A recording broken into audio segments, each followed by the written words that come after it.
అమెరికాలో ఈ వీసాలపై పెద్ద ఎత్తున రాద్ధాంతం జరుగుతుంది. ఇజ్రాయెల్ గాజా యుద్ధానికి ఆదివారంతో తెరపడనుంది. ఆదివారం ఉదయం 8:30 నుంచి కాల్పుల విరమణ ఒప్పందం మొదలవుతుందని చెప్పినా దీనిపై ఇంకా స్పష్టత మాత్రం రాలేదు. శనివారం ఇజ్రాయెల్ కేబినెట్ కాల్పుల విరమణ ఒప్పందానికి ఆమోదం తెలపడంతో మిగిలింది హమాస్ బందీలను విడుదల చేయాలి. అదేవిధంగా ఇజ్రాయెల్ తమ జైలులో మగ్గుతున్న పాలస్తీనా ఖైదీలను విడుదల చేయాల్సి ఉంటుంది.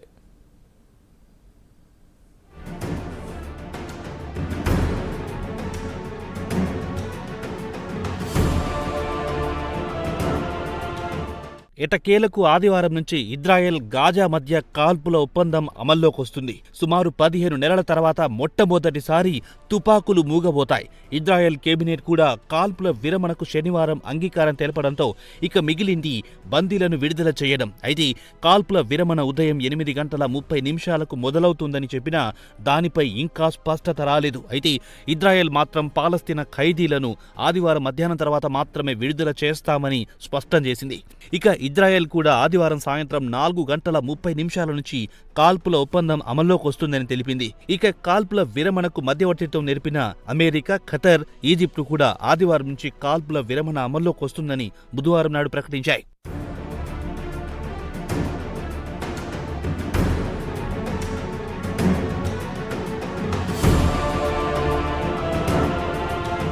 ఇదిలా ఉండగా మధ్యవర్తిత్వం ఒకవైపు కొనసాగుతుండగానే ఇజ్రాయెల్ మాత్రం గాజాపై బాంబుల వర్షం కురిపించింది.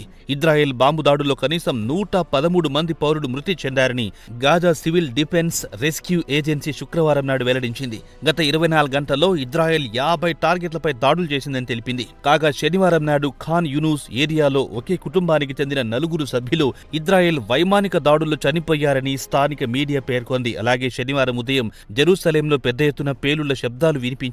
అంతకు ముందు పెద్ద ఎత్తున సైరన్ శబ్దాలు వినిపించాయి. అయితే యమన్ నుంచి పెద్ద ఎత్తున క్షిపణి దాడులు జరగాయని చెబుతున్నారు. పాలస్తీనాకు మద్దతుగా యమన్ తరచూ ఇజ్రాయెల్పై దాడులు చేస్తున్న విషయం తెలిసిందే.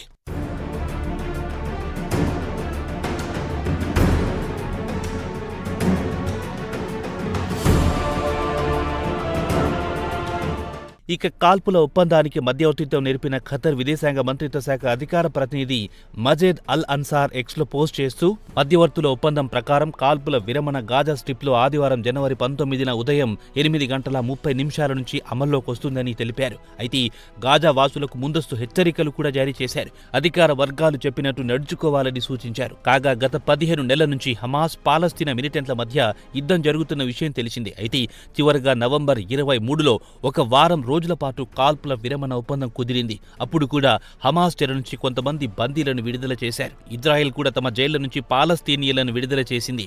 అయితే అప్పుడు కేవలం వారం రోజుల్లోనే కాల్పుల ఒప్పందం ఉల్లంఘన జరిగింది. ఈసారి అలా కాకుండా ఖతర్ జాగ్రత్తలు తీసుకుంది.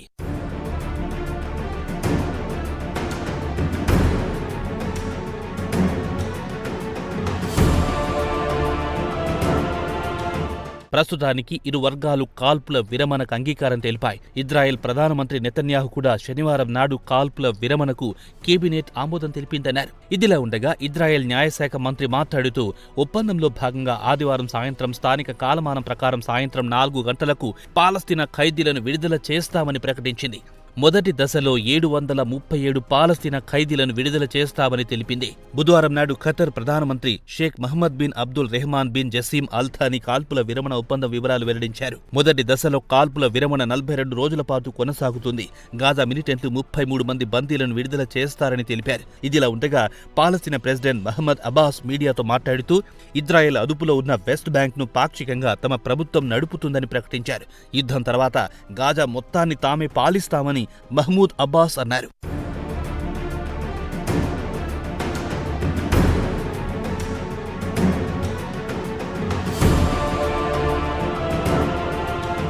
యుద్ధం ముగిసిన తర్వాత పాలస్తీనాలో కానీ గాజాలో కానీ ఇజ్రాయెల్ పెత్తనం చెలాయించడానికి వీలేదని ఇటు హమాస్తో పాటు పాలస్తీనా అథారిటీ స్పష్టం చేశాయి. కాగా అమెరికా విదేశాంగ కార్యదర్శి యాంటోనీ బ్లింకెన్ కూడా గాజా పాలస్తీనా అథారిటీ కంట్రోల్ ఉండాల్సిందేనని చెప్పారు. ఇదిలా ఉండగా కాల్పుల విరమణ తర్వాత గాజాకు చెందిన పౌరులు శిబిరాల్లో ఉన్నవారు వెంటనే తమ తమ ఇళ్లకు వెళ్లిపోవాలని ఆతృతతో ఎదురు చూస్తున్నారు.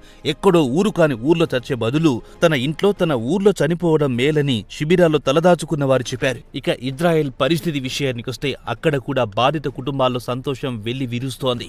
ఎప్పుడెప్పుడు తమ వారు వస్తారా అని 1000 కళ్లతో ఎదురు చూస్తున్నారు.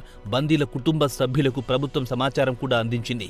వారికి ఘన స్వాగతం పలకడానికి భారీ ఎత్తున ఏర్పాట్లు చేస్తోంది నెతన్యాహు ప్రభుత్వం.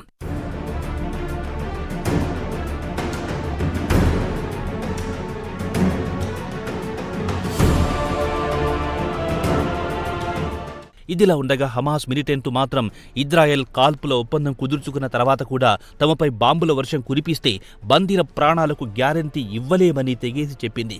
స్వేచ్ఛ కాస్త విషాదంగా మారుతుంది, జాగ్రత్త అంటూ హెచ్చరించింది. ఇదిలా ఉండగా హమాస్ మిలిటెంట్లు అక్టోబర్ 7, 2023న ఇజ్రాయెల్పై దాడులు చేసి 1210 మందిని చంపేసింది. మరో 251 మందిని బందీలుగా తమ వెంట తీసుకెళ్లింది. వారిలో 94 మంది ఇంకా గాజాలో ఉన్నారు. ఈ 94 మందిలో 34 మంది చనిపోయి ఉంటారని ఇజ్రాయెల్ మిలిటరీ భావిస్తోంది. గత 15 నెలల నుంచి కొనసాగుతున్న యుద్ధంలో పాలస్తీనా వైపు సుమారు 46,876 మంది చనిపోయారు. వారిలో చాలా మంది సామాన్య పౌరులే. కాగా ఆదివారం నాడు ఖతర్కు చెందిన షేక్ మహమ్మద్ మాత్రం మొదటి ఫేజ్ పూర్తయిన తర్వాత రెండో ఫేజ్లో శాశ్వత కాల్పుల విరమణ కోసం గట్టిగా ప్రయత్నిస్తామని చెప్పారు. సెక్యూరిటీ కౌన్సిల్ ఇజ్రాయెల్ గాజాల మధ్య కాల్పుల విరమణ ఒప్పందం అమలుకు ఆమోదం కోసం ఎదురు చూస్తున్నామన్నారు.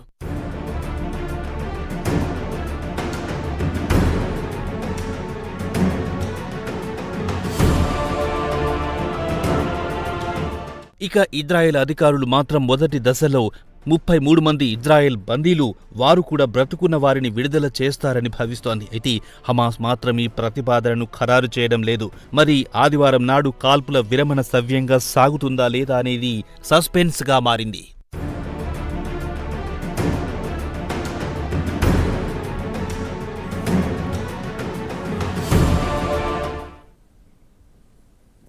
అమెరికాలో లాస్ ఏంజల్స్